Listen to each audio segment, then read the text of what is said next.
evening. I'm the Dean of the College of Education, and welcome to the 9th year of our topical forums presented to both the DePaul community and those who live in Chicagoland.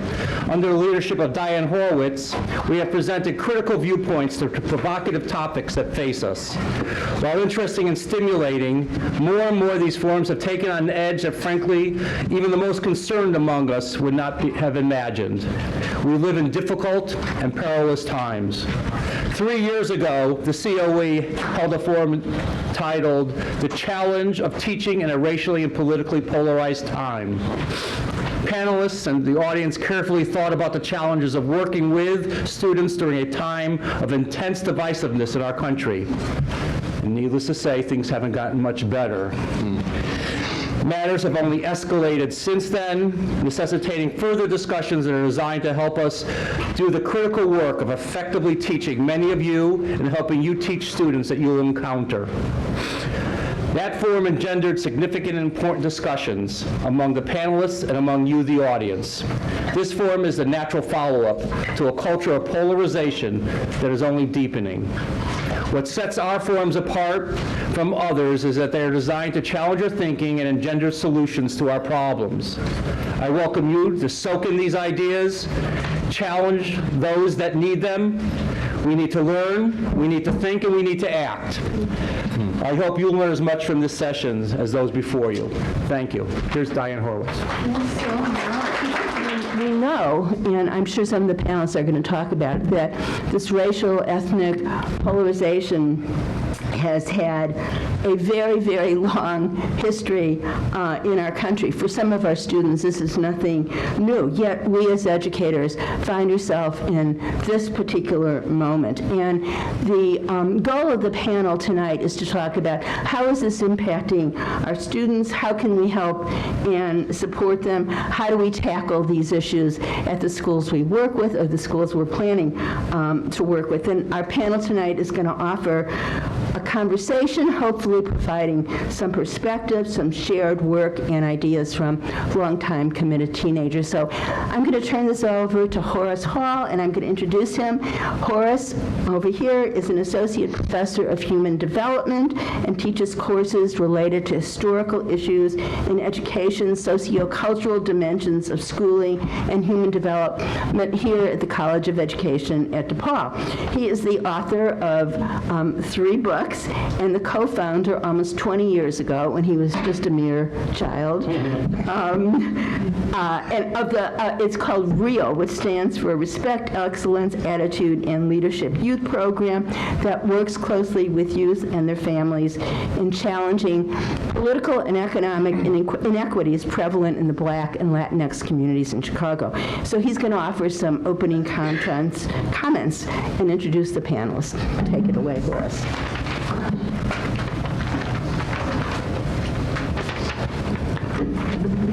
Good evening. Diane told me she had bronchitis. You sound really good.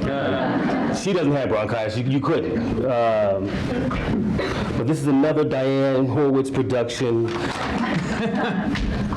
And I just want to say that, yes, we were here 3 years ago, and, you know, we were talking about the very issues today that were just emerging then. And so we have a lot of fodder for tonight, and even more intense given the last 3 years. So I was stuck racking my brain trying to think of something appropriate for us that had a message. And I was just like, man, I have been inundated, ensconced, hella just completely worked over by the nightly news reports and daily news segments about how polarized our country is. And so what I decided to do was I decided to make a list, just a few items of things that speak to the divisions that we've been experiencing in the U.S. Most recently. So I'm going to read them to you. It's not an exhaustive list, just a few things, because you'd go crazy like me if you heard them all. But just a few things, and if it resonates with you, if you know what I'm talking about, just snap your fingers, okay? Are you with me? Yeah. All right. Colin Kaepernick. Right, so we know that 2016, Colin starts taking the knee in the beginning year of the 2016 NFL games during the anthem, and he doesn't really get attention for it until like the third game, okay? What was interesting was the national backlash to his taking a knee never addressed police brutality of black men being and black women being killed, right, ironically. Which leads to my second one, the Proud Boys. Oh, we know about the Proud Boys, okay. We know about Antifa? Okay. Proud Boys, interestingly enough, started the same year that Colin Kaepernick starts taking the knee. So if you don't know the Proud Boys, far right-wing, fraternal organization, radical, their focus is on anti-white guilt, anti-political correctness. All right, here's the third one. When economic polarization occurs, there is usually, what follows is racial polarization, right? Or political polarization. So in other words, I just lost my job, I don't have a lot of money, and instead of holding my government and corporations accountable, I start looking at another cultural group and placing the blame on them. Right? Huh? Right? Here's one. Truth versus fake news. Right. So wait. Depending on who you ask nowadays, water is no longer wet. The sky is no longer blue, right? 2 + 2 no longer equals 4. The problem with that is that, at least from my experience, is that I never remember a time when the truth or facts could be changed. Right? It either was or it wasn't. Right? And I don't know how you feel about this next one. Polarization isn't always a negative thing. It's not always a bad thing, right? Particularly in the context of the United States of America. So the genocide of indigenous and black peoples required polarization. There were folks who were for it and folks who were against it. African American slavery, right, was a polarized America. The civil rights movement was a polarized America. And it had to happen because there needed to be voices of dissent, right, in order to seek justice. All right, really quick. Oh, here's one. The weather.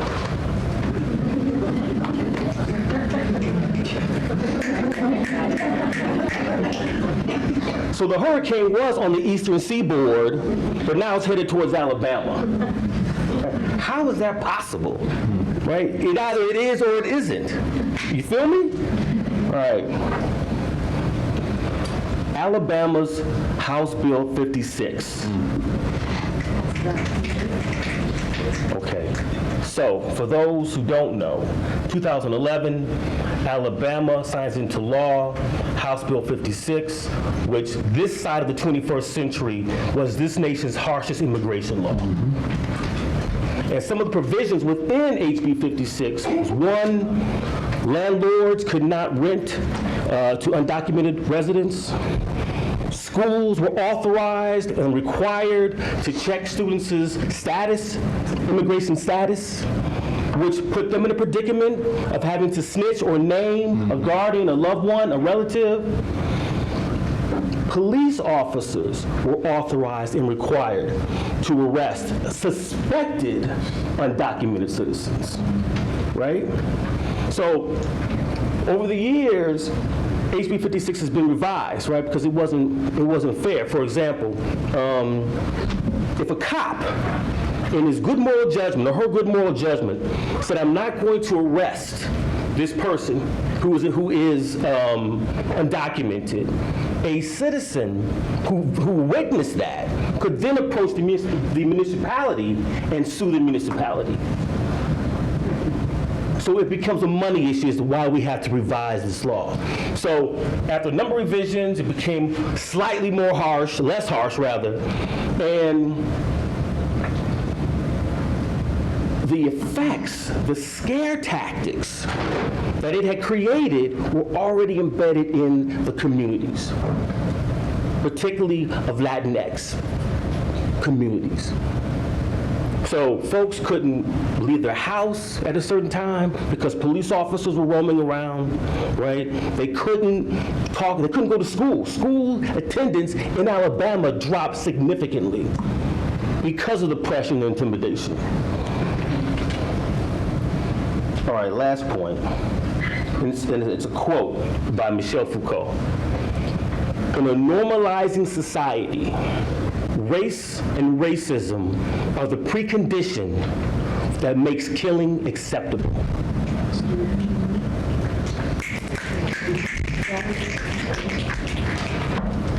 And so what that means is this killing isn't just bodily murder, but psychological, psychic, or spiritual. And if without race and racism, we can't justify it. We can't see one another as fully human because of the social constructs. Does that make sense? So, tonight, given that we have additional fodder from the last 3 years, this particular panel for this night, amazing work that they're doing. The guiding question is, how do educators help young folk navigate and negotiate the present political atmosphere with understanding of how to create a space where young people can voice their identities and their realities, right? As a way to, I guess, understand, perceive, name, identify the isms and the ists that pervade our lives. So they can then see themselves as well as others as more fully human. Okay? So I'm going to start with our first panelist, Asif Wilson. Your boy. Asif currently serves as an Associate Dean of Instruction at Harold Washington College in Chicago. Beautiful. He has over 10 years of teaching experience, including teaching science and social studies on the West Side, designing curriculum, and conducting education research from elementary school through post-secondary contexts. Dr. Wilson's educational interests include popular education, teacher and pre-service teacher education, justice-centered pedagogies, trauma and healing, and education history. That's a lot. And the brother just got his PhD last year. Damn. All right. I want to be you when I grow up, brother. He has written a number of published articles, book chapters, and curriculum for in and out of school settings. Dr. Wilson's talk uses historical and contemporary narratives on how anti-black racism operates in schools and how black youth are experiencing their world and what educators can do about it. Dr. Wilson, please. Word up. Thanks, everybody. Does my mic sound nice? Yep. Oh, y'all not from Chicago. I'm just messing with you. You're supposed to say check one. Does my mic sound nice? Check one. Thanks. So thank you for the introduction. I want to start with a short story to help set the context for what I've been charged to speak with today, and that is black students' experiences in schools and anti-black racism. And I could actually take 10 seconds and share the average lifespan of a black trans person in the United States is 36 years of age. And I could stop my talk there, because that encapsulates, for me, anti-black racism in this place, right, that we call Turtle Island. But I've been charged to talk for 15 minutes, so I got to share a little bit more. All right, I'm going to start with the story. And so my stepmom is in food services, and periodically over the summertime, you'll send the food service folks to other spaces, other school spaces, to learn what they're doing there to bring those practices back to their own school space. And my stepmom got placed in New Trier High School. And and she was there for 3 or 4 days. And the first day, she's doing her thing, and she's watching, observing. I guess that's the researcher identity in our family. She's watching deeply the students and looking at what they're doing. And the first day passes, and she gets there the second day, and she sees the same thing happening. And she turns to a colleague and says, "Hey, why aren't these students in class?" And the colleague, who actually works at New Trier High School, says, "That's how we do it here. Our students do not have to go to class if they don't want to." And I actually think that is sound curriculum and instruction. And all the folks in the room that know that sound curriculum and instruction would agree with me, right? And what I think New Trier is positioning their students to do is live a life of inquiry, freedom of limitations, freedom of state violence that shows up in our school spaces every day, right? And they are charged with using the school space as a unlimited resource. The school is not set up like this room is set up, right? With somebody at the front and people in desks, in rows, not seeing each other, not hearing each other. They have all sorts of collaborative spaces. They have all sorts of performative spaces where they're using the school space to reimagine and to actually build the sort of world those young people want to live in one day. Those young people at New Trier High School just happen to be majority white and hella rich. But go to the west side of Chicago, where my partner teaches. 5-year-olds, y'all. 5-year-olds at a kindergarten classroom in a neighborhood that just happens to be all black and where folks are struggling with poverty. Those young people do not get to play. They're 5 years old, you all. They do not get to play. My partner is charged with testing those young bloods 14 times throughout the school year. It's so bad. I'll share you two narratives I hear from her. She pulls out the iPad and the 5-year-olds say, "Oh no, not the iPad test." And I will share with you, before the strike happened, my partner had been testing all year long, every single day. And school started in August. And so for me, that raises a larger structural question. Why do they get freedom? And these young people who happen to be black get the school to prison nexus. It is not a pipeline, you all. It is prison.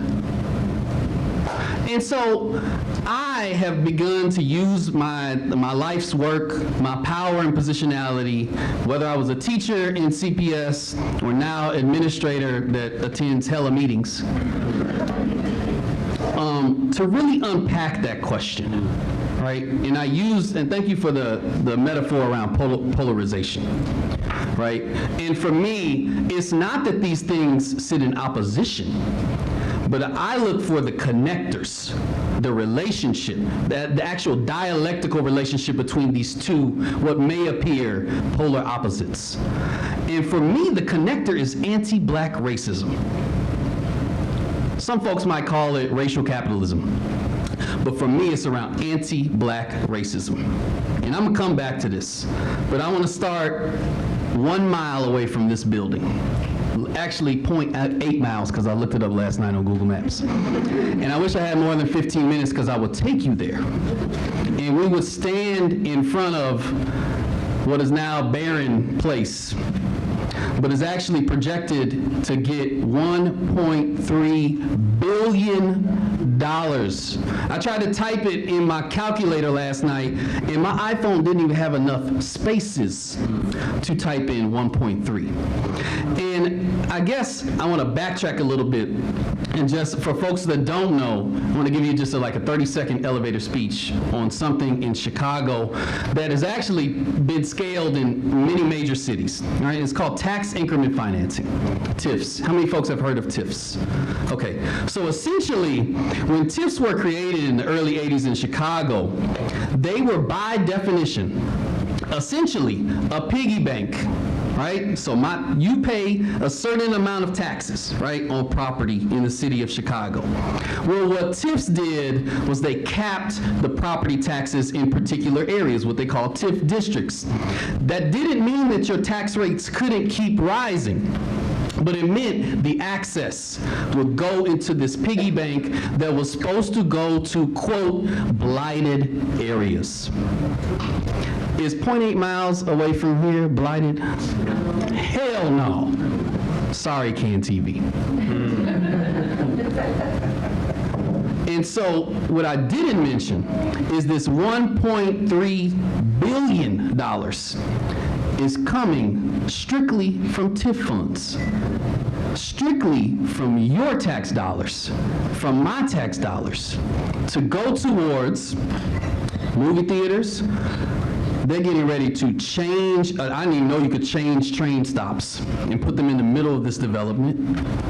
Beautiful waterfront properties, office spaces, all the sort of stuff that we think everybody deserves. But I asked the question, why 0.8 miles away from here? 1.3 billion. And why not the black children in schools around the city of Chicago? And it's actually like, you know, the CTU set this up for me. And so it's really nice. Thank you, CTU. I appreciate y'all. And so I went on CTU's website last night and I thought about what could $1.3 billion do? One, we would have no strike. We would have no strike. And I want to be specific in sharing this. 1.3 billion could fund class size caps. 1.3 billion could fund social workers, counselors, nurses, and clinicians in every one of the 642 CPS schools. 1.3 billion could fund equitable pay for all employees. 1.3 billion could fund TAs where they're needed the most. My partner, I love talking about my partner because it sets up the context, the reality that many teachers face every day. My partner who teaches, how old are the young bloods, y'all? 5. She had 38 of them last year.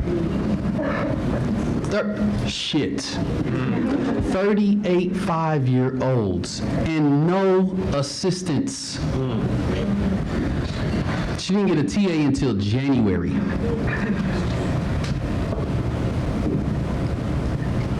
Is it those young bloods' fault? Is it their fault? No. 1.3 billion could fund early childhood for every young person in the city. 1.3 billion could expand the successful, community-driven, sustainable community schools model. 1.3 billion could fund professional development for everybody, admin included. 1.3 billion could fund culturally relevant, sustaining curriculum in every school space. 1.3 billion could fund affordable housing. I read something, you need to make $75K to live in a 2-bedroom in the city of Chicago. I got students at Harold Washington that are forced to live in Oak Park because Austin is now unaffordable. And if we had all that, there would be no need, right, and not that I believe in this, but there would be no need to privatize anything, right? And I want to summarize this with a quote from somebody who I feel will be more than VP of the CTU eventually, Stacy Davis Gates. And she said this, I think last week. She said, we're in one of the richest cities in, we're in one of the richest cities in one of the richest countries in the world, where taxpayers have subsidized the development of skyscrapers, but cannot give black children on the South Side lower class sizes. Thank you, Stacy. Because that's anti-blackness, you all. I do not know how else to summarize this work outside of anti-blackness. Right, what does it mean to provide some folks with some opportunity and a whole lot of folks with no opportunity? And is it their fault? No. It is not these people's fault. And so I want to move into talking about what you can do about this. All right, so it's people who operate in school spaces and out of school spaces here. So I will try to talk about both of them. And so Freddie talked about this term called Praxis, Praxis. And for Freire, right, and this talks about moving away from that polarization, right, into the relationship between things.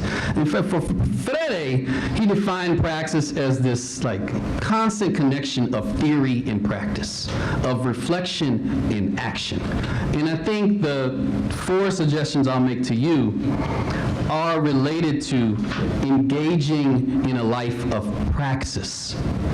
Right, and the first thing I want to say is that teaching is a political act. I read an email from a teacher that has been crossing the picket lines this week, and this person said, I won't engage in the political nature that the CTU is engaging in. Sorry, homie, you signed up for the wrong profession. Because teaching is a political act. When you're creating those lesson plans, when my high school humanities teacher was creating lesson plans, they chose to share the narrative that, oh, by the time we had all this wisdom in Egypt, it was all Europeans. Told that to me. I wasn't going though, but so I think we have to engage in this recognition of teaching as a political act, and I'll share 4 things. 1, you and your students and the young people you work with need to engage in deep political study. We've got to go beyond looking at the world for what it may be on the surface and begin to unpack the systems that actually create the conditions in the world that we and thus our students operate in and must navigate. 2, recognize the beauty and the humanizing capacity that all human beings hold. Now that's hard to do for some folks, but what I see in school spaces all the time, exacerbated through anti-black racism, is these deficit notions about communities and the people that live in those communities. I need folks to recognize the humanity in all of us. 3, use your classroom as a space of another Freire term, conscientization. Right? And Freire would say, don't just, do the school stuff to do the school stuff. He would say, read the world in an effort to rewrite it. How are you using your spaces, your interactions with young people to transform the conditions of the world they live in? 4, do what you can in the spaces you occupy. That might mean going on hunger strike for 34 days. It might mean shutting shit down. It might mean pulling somebody to the side and calling them in. It might mean educating folks around the dinner table. It might mean sharing resources. It might mean reminding yourself and the people around you that you are inextricably bound to one another.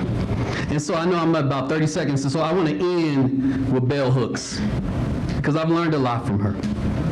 And bell hooks kind of like re-articulates this notion of the beloved community for me, that I think is really, really powerful and exemplifies our inextricable boundedness to one another. And so bell hooks writes in The Killing Rage, quote, "Beloved community is formed not by the eradication of difference, but by its affirmation. By each of us claiming the identities and cultural legacies that shape who we are and how we live in the world. To form beloved community, we do not surrender ties to precious origins. We deepen those bondings by connecting them with anti-racist struggle." Thank y'all.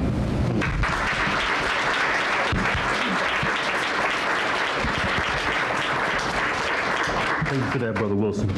Nora Flanagan is a veteran high school teacher, English teacher in Chicago. She's an alumna of the University of Illinois Chicago for both her undergraduate and graduate degrees.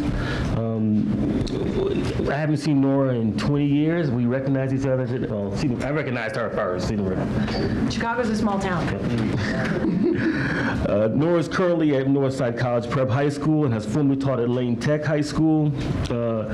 She has researched and organized against racism for decades. Her efforts have included speaking to law enforcement and other government agencies, school administrations, community groups, and media outlets about the intersection of bigotry and youth culture. She recently co-authored Confronting White Nationalism in Schools, a toolkit designed to help schools thoughtfully and effectively respond to incidents of racial hostility and proactively strengthen school communities. Nora will be talking about drawing from her co-authored pamphlet, Confronting White Nationalism in Schools, and we'll share some incidents in the Chicago area and then focus on helping educators take proactive steps and use best practices when dealing with this increasing prevalent problem. That's a lot to cover in 15 minutes. So I'm going to do my best. We're up here. Yeah. Yay. Okay. I have like 5 slides, but that's later. So I'm going to talk from here. And I have been picketing for a while and marching and yelling, so I have talking points. Be kind. I'm a little cooked. I'm going to talk about 2 things. It's a 2-part talk in 15 minutes. I want to talk about what I do and what we can do to confront white nationalism in schools, because whether you realize it or not, there it is. I'm also going to talk about here's why it's part of our job to confront white nationalism in schools. So, not necessarily in that order. I have been involved in organizing against racism since I was a teenager, because I came up in Chicago's punk scene, where in the 80s it was tense. I grew up on the far southwest side, which, I don't know if you know this, was the birthplace of the neo-Nazi skinhead movement in America in the 80s. If you don't yet know Christian Picciolini's story, he and I grew up in the same neighborhood on opposite sides of the fence. We are now frequent collaborators and actually good friends, because he has been working for 15 years to repair the damage he did back then. I started keeping tabs on how white nationalists recruit kids, and in the 80s and 90s, it was through the music scene. As I was getting my first education degree at UIC, I was tracking what white power bands were doing to lure in disenfranchised, alienated white boys. And then when I became a teacher, I thought, okay, well, I just have to set that aside, because everybody had told me that I was lucky to have a job. That's a backhanded compliment, if ever there was one. And that I should probably just keep my head down, because they had met me before. And I should probably just keep my mouth shut about like that Nazi stuff, because I mean, that's, you're lucky to have a job, especially when I got a job. My first job was out of student teaching at Lane Tech, and everybody was like, whoa, that's a great job, so, behave. And I hid my tattoos, and I tried to look how teachers were supposed to look. I bought skirts with flowers on them. Yep. My hair was brown. Hey. Excuse me. So I kind of kept my mouth shut. I taught against hate by diversifying my curriculum, by decolonizing literature classes, by making those little quieter moves, picking fights with my colleagues about what books should be required, sponsoring student activities that amplified underrepresented voices. Anybody know that Chicago hosts the world's largest youth poetry slam? Oh, good. See, I'm so glad so many people know about Louder Than a Bomb. You should if you don't already. And made some good trouble here and there, but I stayed quieter. I continued to work with nonprofits organizing against racism, but I did it anonymously because I didn't want that overlap with my job. Because I felt like I was with a pretty conservative administration at the time and a pretty conservative faculty at the time. Now and then I would see a kid show up with a certain patch on his jacket or a really noteworthy color laces in his boots. That's a thing. Sketchy band t-shirt, and I'd have to find like a roundabout way to tell my administration, hey, I think that kid's gone Nazi. Try explaining to your boss why you know that without really getting into why you know that. I would just be like, just trust me. Nora, why do you know so much about Nazi stuff? It got kind of awkward. But I did this when we had a young man turn up to have recruitment flyers in his locker alongside sketches of people hanging from trees. I did this when the editor of the school newspaper wrote a full-size editorial advocating for a white student union and a White History Month. I did this when microaggressions weren't really microaggressions. I actually want to stop using that term. Aggression is aggression. And I started a lot of uncomfortable conversations with my bosses. I kept on this way for a while, though. Put out the fire, keep your head down, keep your job. But as I got a little older and got tenure and got more comfortable, and I kind of built some bullet points on my resume that gave me some more credibility, I got a little louder. And then after 2016, but more specifically after August of 2017, everything changed. If the last 3 years are a blur, August of 2017 is when we watched a woman mowed down and killed on international television. Everything changed the next day. We came back to school that fall, and for the first time, CPS put out a resource kit to talk to students about white nationalism.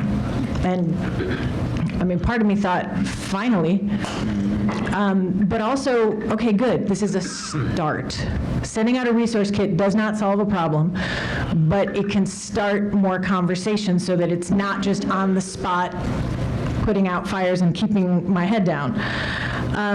So teachers started talking about it, and we started to see more and more incidents at our own schools. I was at a fundraiser for, hey, my slide's up, the Western State Center, which is an organization based in Portland. If you've never heard of it, I highly, highly recommend you look into the work that they are doing. They're a very grassroots organizing group that works mainly in the Pacific Northwest, but obviously has satellites all over the place. I was at a fundraising event for them here in Chicago, talking to 2 other educators, and we were comparing stories of what we were seeing and hearing. And we had one of those moments where I said, man, somebody really needs to make a resource for this. And then there was like awkward silence. All right, so let's do that. So we did. Another teacher and I, and a project manager. Hey, teachers need project managers. I didn't realize how much we need project managers, but we do. Wrote this toolkit, which is available for free. I will tell you how to get that in just a sec. It is designed to engage every stakeholder in the school community in responding to these incidents. Because, sorry, could I see a show of hands of who has worked at a school already? Oh, yay, hey, okay. Discipline problems are often like, talk about isolated putting out fires. It's just, oftentimes the school community doesn't know when something hateful has happened because everybody wants to keep it quiet because nobody wants to be the school with the Nazi problem. Nobody wants to be in the papers for that, except so many of them have. And I'm including colleges in that as well. these groups are actually targeting colleges more than ever. I'm speaking at Oakton later this week because Oakton Community College has been targeted. I've talked down in Champaign. It's getting really scary out there, and nobody knew what to do. So we made this toolkit because, as Asif said, teaching is not a neutral act. I stayed quiet for way too long. I believed the people who said that my job was to keep my head down and teach book stuff. We're not teaching book stuff, we're not teaching chemistry, we're not teaching math, we're teaching students. And students are in danger right now. Students are in danger of being targeted, students are in danger of being recruited. And as part of a school community, we need to be engaged with addressing those issues. Hang on, let me see if I missed any of my talking points. Hold on. No, I think I'm okay. Yeah, it's not our job to stay quiet. So I co-wrote this book, and I'm going to show you a grand total of 5 slides. How am I doing on time? I'm doing right? I'm killing it on time. I'm halfway through. I'm going to go to 7 minutes. Sweet. Is there a mic up there? Cool. All right, so let's zip through some slides. I could even use my teacher voice. That would even work, but I won't. All right. Okay. So I have to stay still, don't I? Oh man, that's so unnatural for me. Can you hear me okay? Great. This is a real quote from the guy who runs the Daily Stormer, which used to be stormfront.org. It is a white nationalist website, and he openly admits that he is trying to recruit children as young as 11. Did anybody see that amazing Twitter thread about if you have white sons? Yes. And there was just a great New York Times column about it. Dig that up if you haven't seen it already, because it's one of the best articulations of how real this is and how subtle it is and how insidious it is. But it is a concerted effort. Kids are not accidentally being sucked into this, it's the goal. Let's define our terms. Because white nationalism is a relatively newer term. We used to say white supremacist. White nationalism has some distinctions. It is, and I'm going to go from the slide here because words matter, the belief that national identity should be built around white ethnicity and that white people should maintain dominance in demographics, culture, and politics. It has the long-term goal of creating an all-white ethno-state using misogyny, anti-Semitism, and homophobia, among other branches of hate, as recruitment pipelines. This is a complex term, and we're defining it on one slide, but those are some really key basics. And if a phrase like all-white ethno-state sounds so far-fetched and buried in history and can't possibly be where we're living, I need you to think more about the Muslim ban.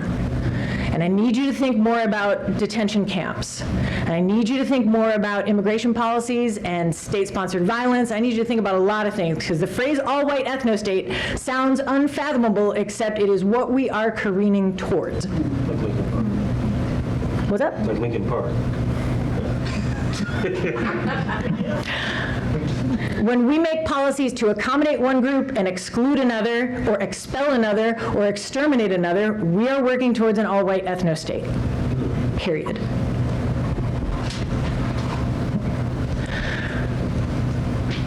At one point, I had to dig for headlines about these incidents. Now, like, they're everywhere, and they are at every level of school. They are at elementary schools, they are at high schools, they are at colleges. I keep the one about Sidwell Friends up here because do you all know what Sidwell Friends is? It's a very posh school in Washington, D.C. where most presidents send their children.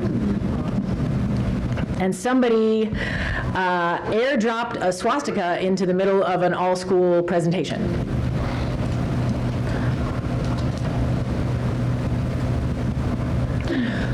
There's Oakton. If you Google white nationalism schools graffiti or white nationalism schools flyers, you'll find them probably closer to home than you think. And if not, it's because it hasn't made the news. I've taught at 2 of the top-ranked schools in Chicago, and it's happened copiously at both of them. How educators can engage. So here's how to engage with not just this issue, but any of the issues that my co-panelists are talking about today, and to realize that your role as an educator and as part of a school community is to engage with these issues. Find your co-conspirators. The minute you get hired on a faculty, look around and find your people. Find the other troublemakers. Find your co-conspirators. Interrogate your curriculum. I teach at a really progressive school, and I am perpetually arguing with my American literature colleagues about what counts as the important books in American literary history. We do not agree. Almost ever. So start uncomfortable conversations. Be that voice. My first job was at Lane Tech. You know who that voice was on that faculty? Karen Lewis. She taught chemistry at Lane Tech when I was there, and I assure you, she taught me how to shoot my mouth off at faculty meetings. I learned from the absolute best. She's also who inspired me to become a union delegate and make lots of trouble and pick good fights. So be that voice, because I remember getting hired at Lane, and there's 270 teachers at Lane, and in the back of a faculty meeting, there would be a voice be like, yeah, but what exactly do you think? And I turned, and there's Karen. I was like, okay, I want to know that lady. Join committees and then reshape them as needed. Because more and more schools have what are called equity committees, diversity committees, culture and climate teams. Get on it and then make it do its job. I think I said that right. I'm a little cooked.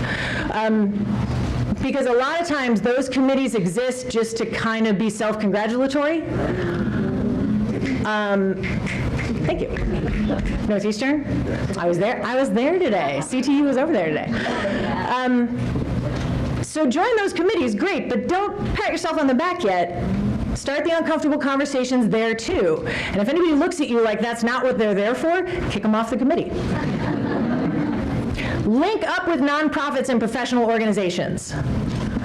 At first, when I was playing it safe, it was NCTE, National Council of Teachers of English, but then I started doing work with Teaching Tolerance and the SPLC and the Western State Center.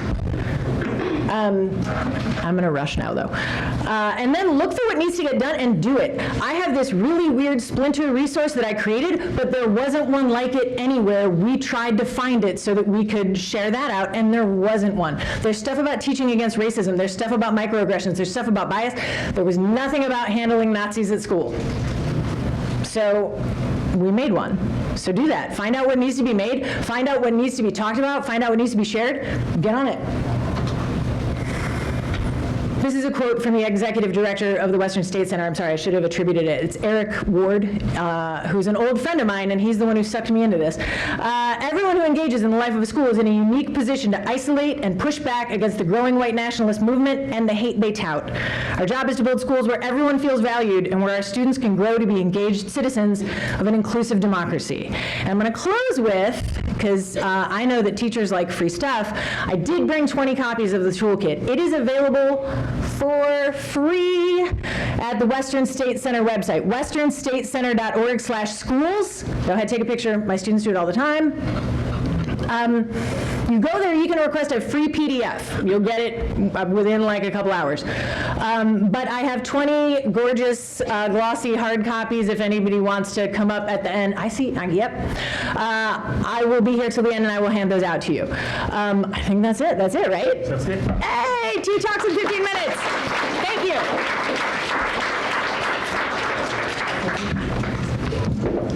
So next up we have Linda Perales. Is a K-4 bilingual education teacher at Corky Elementary School in Little Village, and has begun her 7th year of teaching in CPS.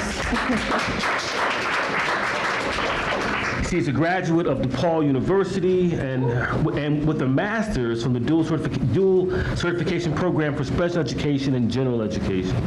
Linda is the CTU delegate at her school, a district organizer for CTU, and a member of the CTU Latinx Caucus. This year she traveled to the border at El Paso along with a group called Teachers Against Child Detention.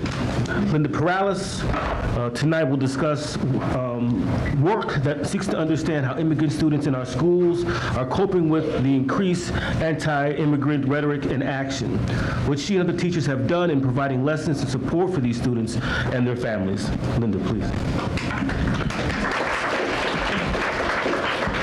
Hi everyone. I teach special ed K to 4th grade in Little Village, right, a predominantly Mexican neighborhood here in Chicago. And in the times where we're living in, where our president started his campaign by saying that Mexicans are rapists and drug dealers, it is our job as teachers to address this in our classroom.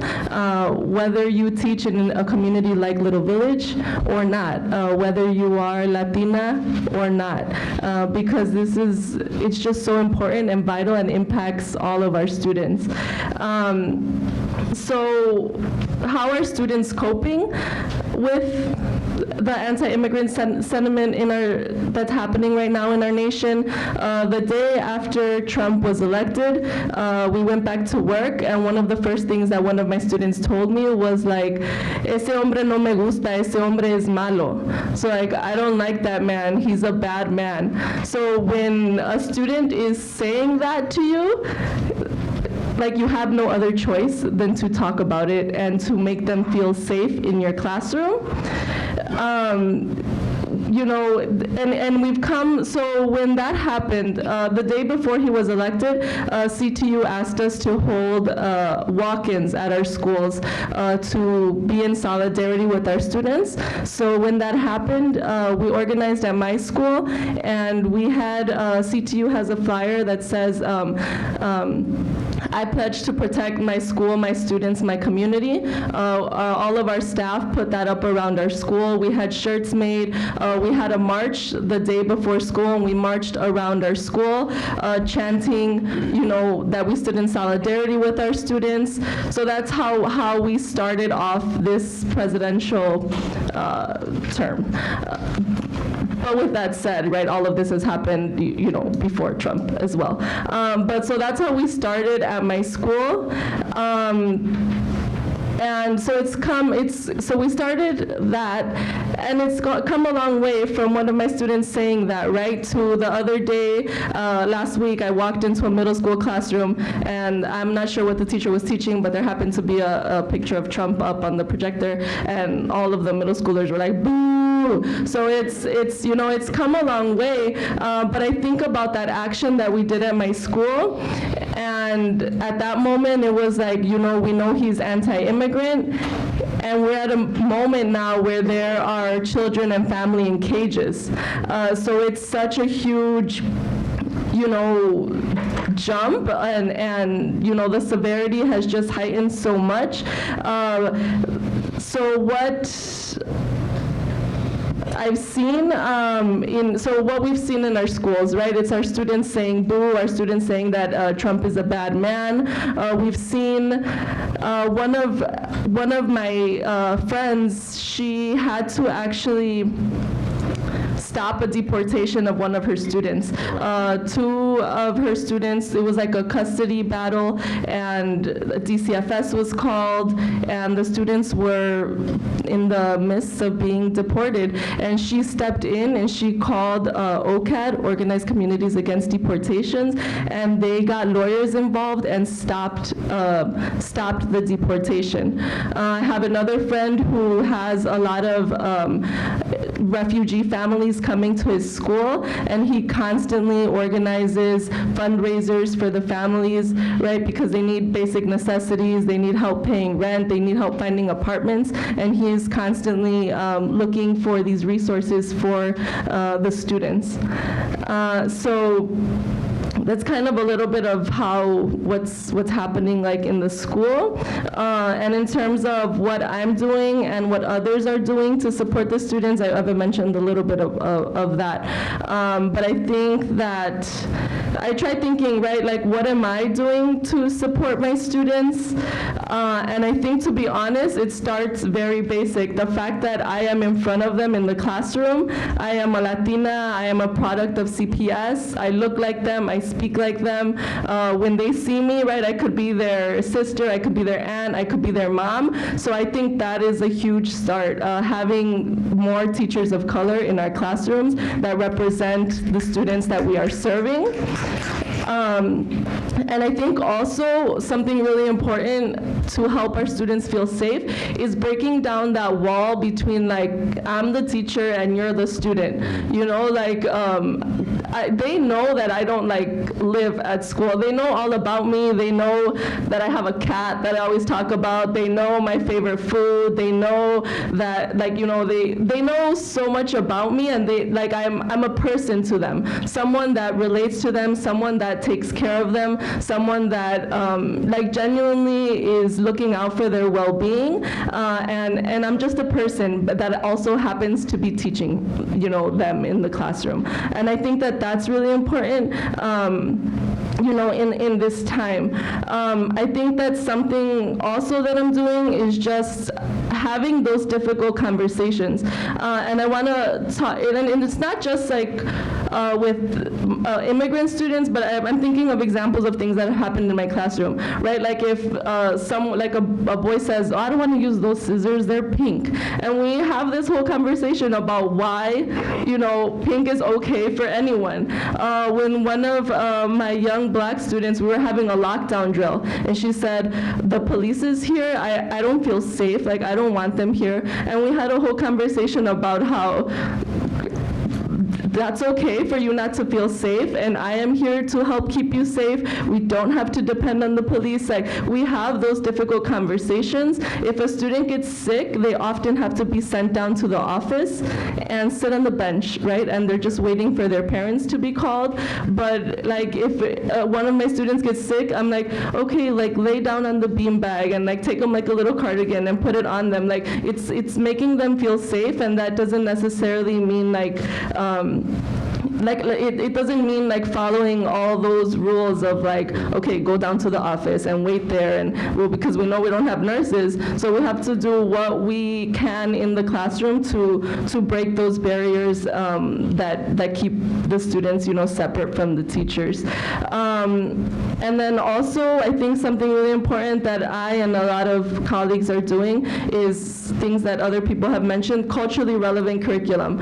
And a lot of times that's like, how does that happen? I teach K-4 special ed, and it's like, how does that happen in such young grades? How does that happen in special ed? But it's possible. Like I have, you know, I have to teach things like character feelings and character traits and comparing and contrasting. And I can be using the Three Little Bears or the Ugly Duckling or whatever, but I don't. I have books like, there's I Am Rosa Parks, I Am Martin Luther King Jr., Separate is Never Equal, which talks about Sylvia Mendez and the fight to desegregate schools. Like Mexican students were segregated from white students, and we use those, and those are way better options to talk about character traits, right? Like, what character traits does Rosa Parks, you know, exhibit? What character traits does Martin Luther King exhibit? And how is the struggle that Martin Luther King, like Rosa Parks experienced, similar to the struggle of Sylvia Mendez? You know, and that's connecting the black and brown struggle, which are the black and brown students that are in my classroom and in CPS. So I think that that's really important, and that's kind of like what I'm doing in my classroom. In regards to what others are doing, I want to talk a little bit about the Latinx Caucus, which is a group that I'm a part of within CTU. We're a group of Latinx educators that talk about the issues that are impacting us as educators in our communities. And we've done a bunch of really important work. Like, we've hosted Know Your Rights workshops when all this anti-immigrant stuff started, about how to respond if ICE comes to your door and things like that. We held that workshop. We held a workshop around the gang database, which is a database that the police keeps, where like 90% of those on it are black and brown. So we know that like it's our students and their families that are on this database. We had a workshop about culturally relevant curriculum, similar to what I just talked about in my classroom, and a teacher talked about how she does it in middle school. Another teacher talked about how she does it in high school. We have had several trips in solidarity with like other teacher activists that are doing similar work. When Hurricane Maria hit in Puerto Rico, Brigade went to Puerto Rico to help with recovery efforts there. We've gone and met with Chilean activists. We went to the Tri-National Conference in Mexico, and we went to El Paso for a Teachers Against Child Detention. rally event that was going on. But to be honest, even that event was white-centered. All of the speakers were white, the organizer was white. So as the CTU Latinx Caucus and our allies that went, we stepped up at the event and made space for us to speak, to draw this issue like coming from teachers of color. And most recently, we have been working really hard to get bilingual education language into our contract, because there is currently no bilingual education language in our contract. We worked on sanctuary proposals to make sure that our schools are sanctuary spaces. We are fighting for legal status information to not be collected from our students, for it not to, for ICE not to be allowed into our buildings, for teachers to be like, right, but no one follows laws sometimes. So like if ICE did show up, for teachers to be properly trained on how to respond if ICE did show up.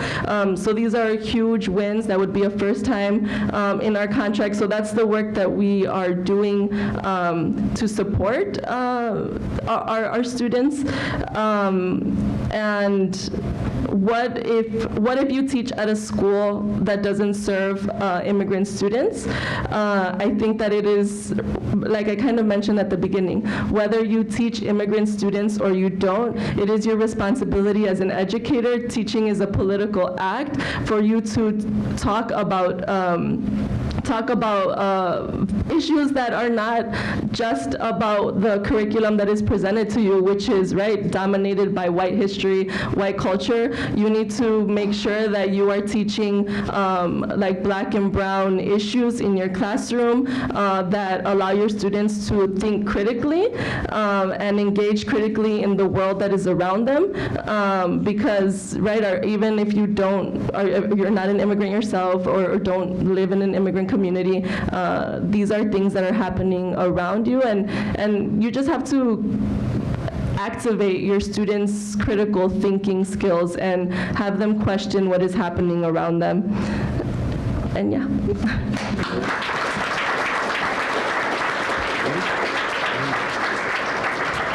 And last but certainly not least, Jackson Potter.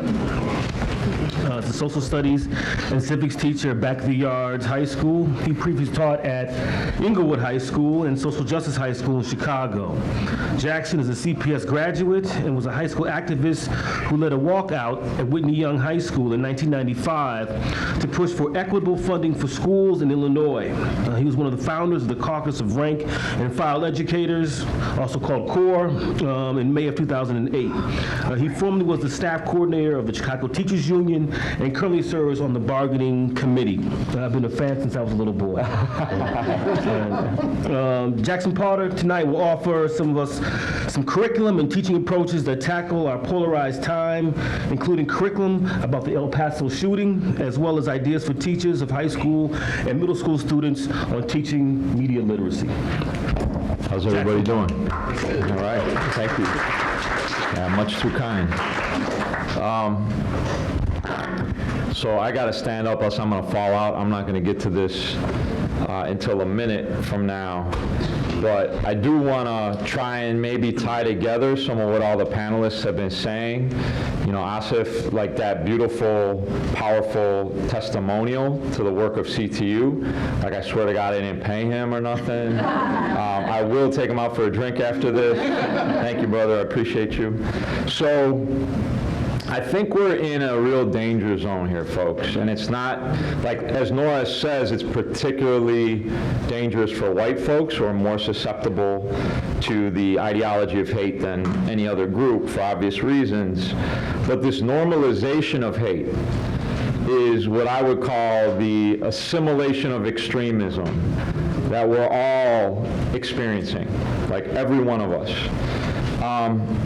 And, you know, so I was thinking about this over the summer as El Paso and Dayton occurred, and you had these wretched tweets from the commander-in-chief, and how, like, I was just, like, struck. How are my students, who are over 90% Latinx, 5% African-American, rest Chinese and white, how are they experiencing this moment as they're kind of watching by themselves without an opportunity to necessarily deconstruct this hate speech and what it means, and whether or not hate speech leads to hate crimes and those debates.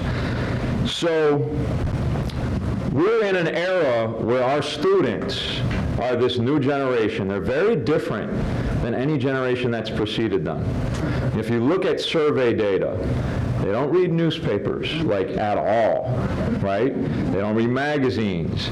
They'll read a Snapchat feed once in a while. They'll TikTok the shit out of their phones, right?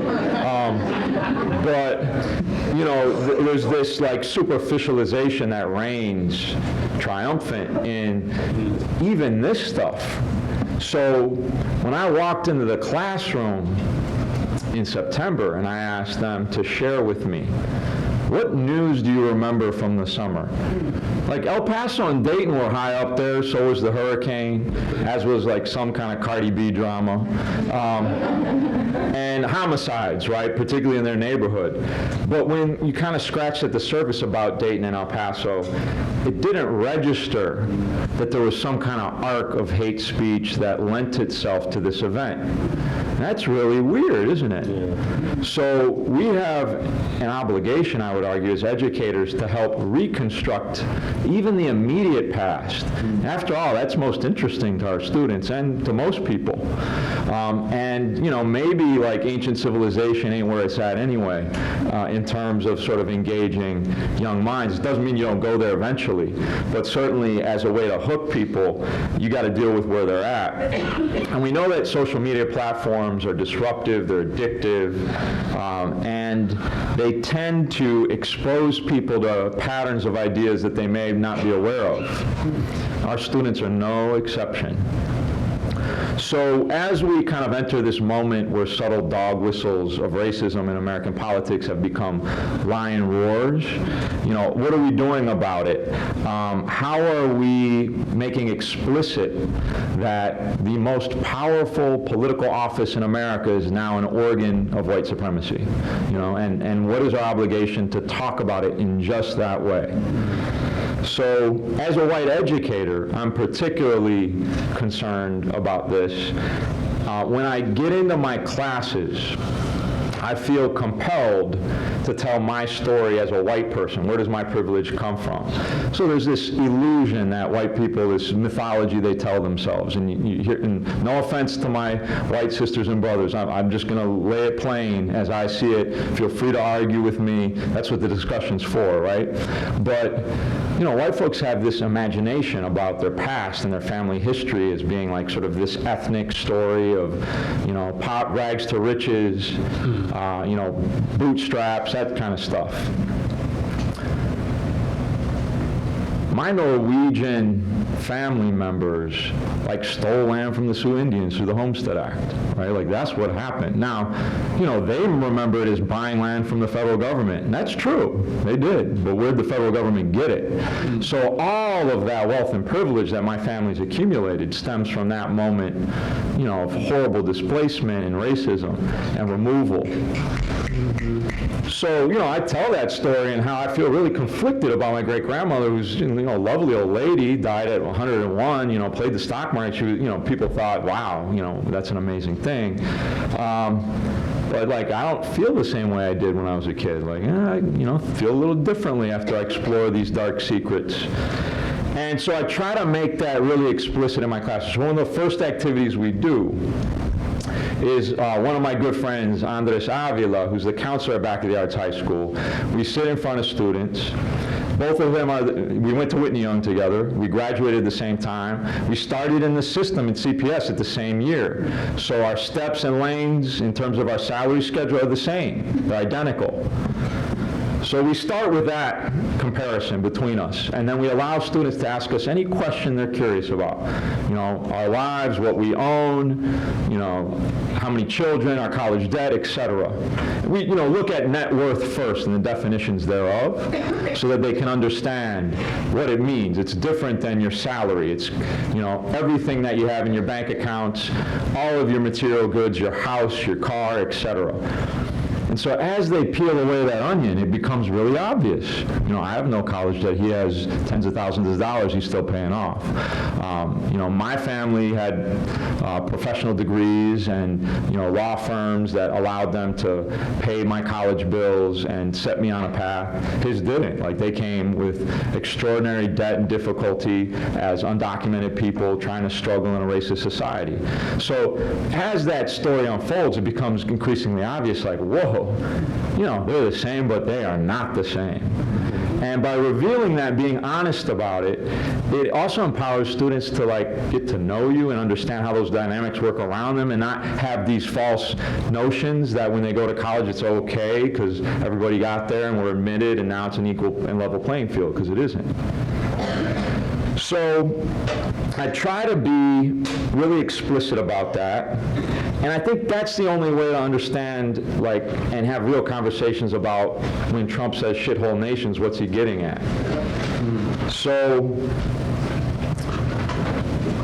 for the first time, I found myself in a department with no black teachers. You know, black teachers have been my mentors my entire teaching career. And that has been, you know, a godsend, and now I'm finding, like, a lot of white teachers and other teachers of color, you know, are saying things like, how do we make the Trump supporters feel comfortable in our classrooms? And I get where they're coming from, right? But I also, like, feel deeply that they don't really mean what they're saying. There's something else. They're not comfortable critiquing Trump, and therein lies the problem. And I think that this is starting to become more evident because there are no black teachers in the department. People are feeling a little more comfortable being their true selves about their political ideologies and beliefs. So, you know, I've had comments that I'm teaching young people how to hate white people by doing that net worth exercise.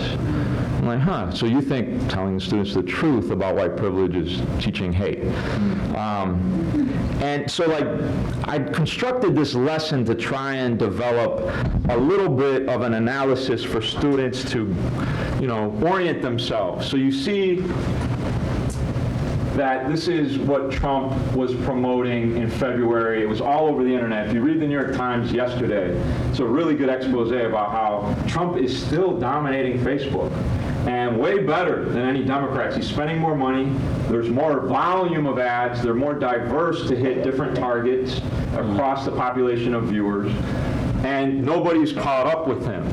So there's a real likelihood that this approach wins the next election, right? And so we've got to start asking ourselves and asking our students, like, are we on the verge of a fascist America?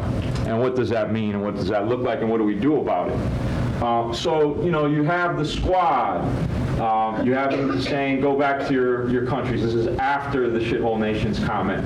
And this is during the summer months. This is prior to El Paso, right?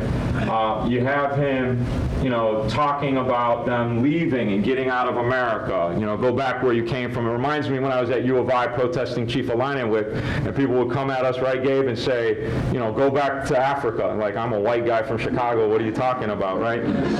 Bizarre shit. So, you know, and then what does this have to do with El Paso? So all of a sudden, as we started looking at the Anti-Defamation League and some of the New York Times analysis of what preceded, and we looked at the tweets, students started thinking differently. It wasn't just something on their Snapchat feed. They started connecting the dots. Oh, this is something else.